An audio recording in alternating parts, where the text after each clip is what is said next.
Түрген шатқалында жаңа туристік соқпақ салынып, ел игілігіне берілді. Тұмса табиғат мекенінде Сиверс алмасын жаңғыртқан белгілі ғалым Аймақ Жанғалиевтің ғылыми мұрасына құрмет ретінде ақпараттық орталық ашылды.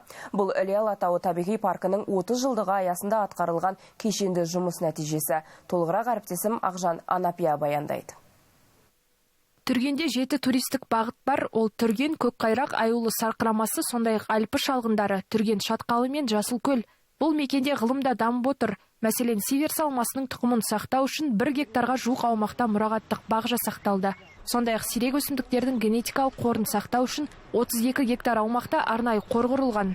Бір жылдың басынан 106 мың турист Түрген филиалына келсе, биылғы 6 айда 47 мың 687 адам келді.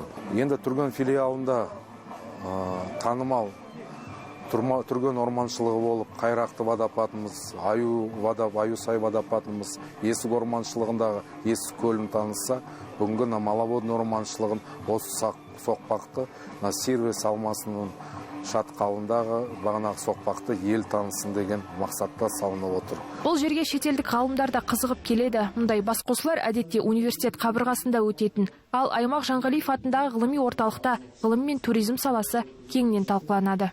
Тарбағатай тауынан шыққанымен осы негізі гендік фоны Іле Алатауы, Жоңғар Алатауы бірнеше парктерді қамтиды. Сиверс алмасын сақтауымыз керек, және ол табиғатты ұрпағымызға насихаттауымыз керек. Ұлттық паркте 46 соқпақ бар. Биыл Аққайын көкжайлау бағыты мен мәрмәр соқпағы жаңа кейіпке енеді. Сондай-ақ бағыт-бағдар беретін белгілер орнатылып, көркем табиғатты тамашалауға келгендер үшін демалыс орны да ашылады деген жоспар бар. Алдағы 3 жылда ұлттық парк картасына тағы 30 жаңа бағыт қосылады. Ақжан Анапия, Талғат Жамбота, Қонаев медиа.